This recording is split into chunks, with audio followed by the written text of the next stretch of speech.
मुझे उम्मीद है कि आप लोगों ने अपने काम को बखूबी अंजाम दे दिया होगा। प्लान के मुताबिक हमने सारा काम कर दिया है। वीर, जो इस काम में सबसे बड़ी रुकावट है उसे भी रास्ते से हटाने का इंतजाम हमने कर दिया है।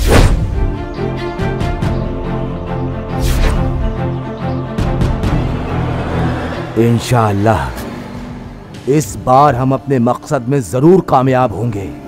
खुदा हाफिज।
क्या होता भाई?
रूबिका तू? रूबिका नहीं, मेहरुनिशा फ्रॉम पाकिस्तान।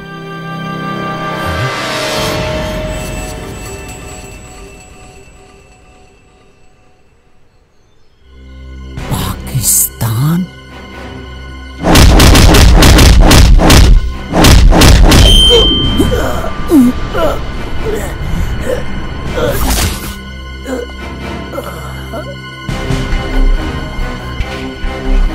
तुम पाकिस्तानी हो? तुमने मुझे धोखा दिया। मैंने कहाँ धोखा दिया, ये तो हमारी फितरत है।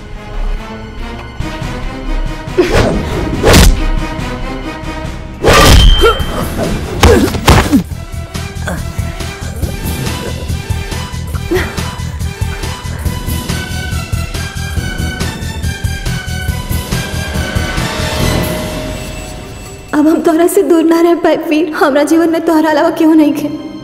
धोखा मत दिया, ना तो अपन जान दे दे। तुमने मेरी मोहब्बत का सिला दिया है। लेकिन मेरा दिल ये मानने को तैयार ही नहीं है कि तुमने मुझे धोखा दिया। कह दो कि ये सब झूठ है। तुम मुझे बहुत चाहती हो।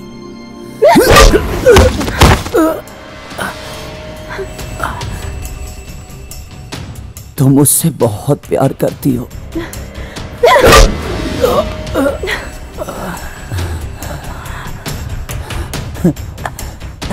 तुम मेरे बिना जी नहीं सकती।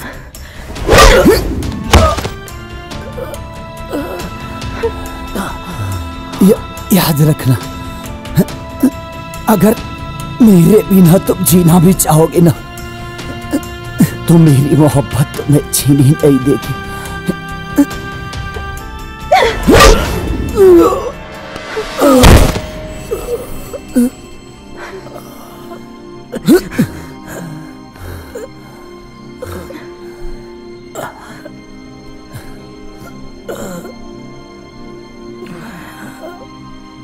तुम हिंदुस्तानियों की सबसे बड़ी प्रॉब्लम क्या है पता है? तुम लोग बहुत इमोशनल होते हो, किसी के भी बात पे भरोसा कर लेते हो। मैंने जो स्टोरी तुम्हें बताई वो झूठी थी। तुम उसी दिन मेरी नजरों में चढ़ गए थे, जिस दिन तुमने हमारे 13 पाकिस्तानी भाइयों को अपने ऑपरेशन में मारा था। उस नामाकुल मेजर वीर ने हमारे 13 पाकिस्तानी भाइयों को मारा है, अल्लाह कसम।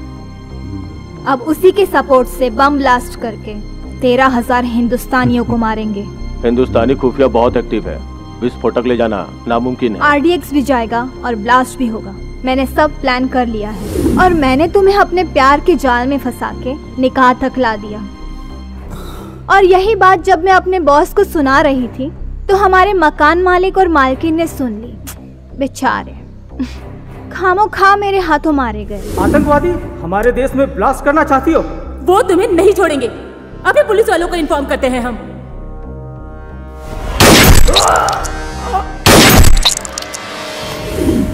और हाँ, एक बात और, मैंने ब्लास्ट में अपने माँ बाप के मरने का ड्रामा किया था। ये सब तो मेरे प्लान में शामिल था, लेकिन बालिका गृह पहुंचना ये एक इत्तेफाक था।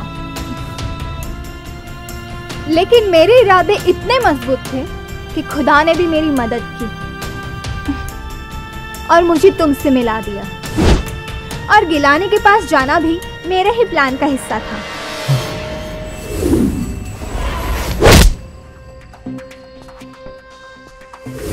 और लखनऊ स्टेशन पे मेरे पैर में कोई मोच नहीं आई थी, वो भी मैंने एक नाटक ही किया था। क्योंकि जो बैग तुमने उठाया था उसमें RDX था, क्योंकि मैं जानती थी कि उस RDX को तुम्हारी मदद के बिना इस शहर में लाना नामुमकिन था। वहां मौजूद पुलिस वालों ने तुम्हें देखते ही हमें बगैर चेकिंग किए ही स्टेशन से जाने दिया और मैं अपने प्लान में कामयाब हो गई।